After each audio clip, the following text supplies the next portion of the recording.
I apologize for that. I'm sorry about that. You think we're not having a heat wave here in the South? You've been seeing it on all the news channels, and if you live down here, you've been living through it. Like I said, Chris and I are getting ready to live through it this week without air conditioning. This coming week. But my phone overheated inside of my air-conditioned truck. How is that possible? How is that possible? That's right, my phone overheated. I had it up here in my rack. I've got it laying on the dash of my truck now. I had it up here in my my deals up on the windshield. I guess the sun coming through the windshield put a lot of heat on it, like a magnifying glass, you know, like you magnify and set paper on fire and stuff. And it overheated right in the middle of the chat. Well, it wasn't in the middle of it. I was kind of close to the end of it, but it overheated. So anyway, I know I stopped abruptly. Those of y'all that stayed with me all the way through the end of that stopped really, really abruptly. So I had just mentioned that I'll be in Conroe, Texas, north of Houston, First Baptist Church Conroe, on I think that's a Thursday night, I believe, August 3rd, for the 20th annual Sportsman's Banquet. I probably will have Chris with me.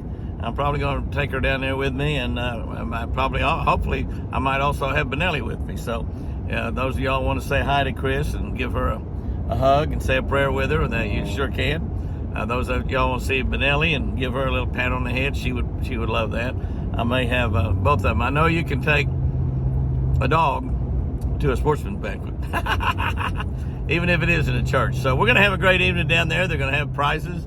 They're going to have raffle tickets. They're going to have all kinds of door prizes and a great, incredible meal. And it's just going to be a super evening. That's Sunday, August 3rd. I believe I got that right. I'm just going by memory. I haven't looked at my calendar. But that's going to happen. And so I think that's about all I got to talk about. I did want to mention one thing. While I was up there at L&M this week, I talked to a lot of people that really was into fishing big time and loved to fish. It's a great fishing area up there right on the banks of Lake Michigan. And I talked to a man that was 91 years old. And he was looking at my boat and admiring my boat. And he said, "Man, it's a pretty boat, Jimmy. That's just a really nice boat." He said, "I'm 91 years old and I fish all the time."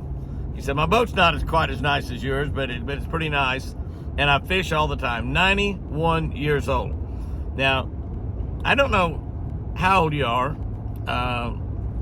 and what shape you're in or not in, but unless you're in a wheelchair and can only use one arm like my beautiful Chris, you need to be out fishing. You need to get out fishing. You don't have to always go on a boat. You can go from the bank. There's lots of docks and piers and stuff around all over Oklahoma. I think they're that way just about everywhere. You can find a place no matter where you live. Nearly all the cities are built on rivers and navigation places and things like that. So no matter where you live, you can find time to go fishing. And like my buddy Richard Jean, the fishing machine, says, go fishing. It's good for you. So I just want to remind you something that I'm not sure if this is a 100% fact or if it's a fable, but God does not count against you the days that you spend fishing. We all have a allotted number of days that God has allowed us to live on this earth before we go on into eternity. And I've always heard that he did not count against you the days you went fishing. So I might have only should have lived to be like 25 or 28 years old, and all the days I've been fishing has allowed me to live up till right now. So, but you never think that, if you go fishing every day, you might live forever.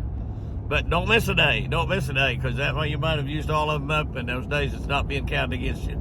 So go fishing. It's good for you. If you're 91 years old, I've told you this before, I carried Gus Roten, Jerry Roten's daddy. Jerry's joined him up in heaven now. But I carried Jerry Roten's daddy fishing when he was 96 years old. 96 years old. About 6 months later, I spoke at his funeral before he went on to heaven. But it's incredible to get to carry a 96-year-old fishing.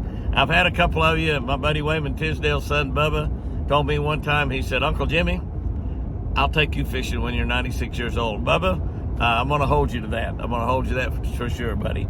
But I hope you all have had a great week, a great Sunday afternoon. I hope you're waiting on, expecting a great week this coming week.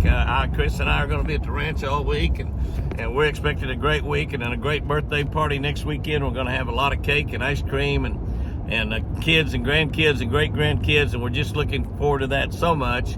And we get that birthday over. The next thing we'll be looking forward to is our anniversary in December. If her and I can remain married till December 30th, we'll have been married 60 years. 60. Is that amazing? That's wild, isn't it?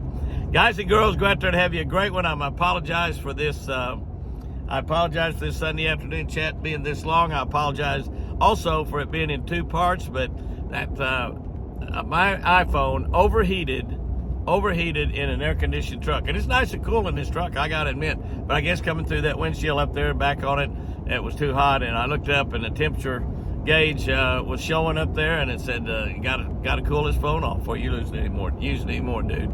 So I cooled it off in front of the air-conditioned vent, fired it back up, and here we are. So y'all have you a great one out there.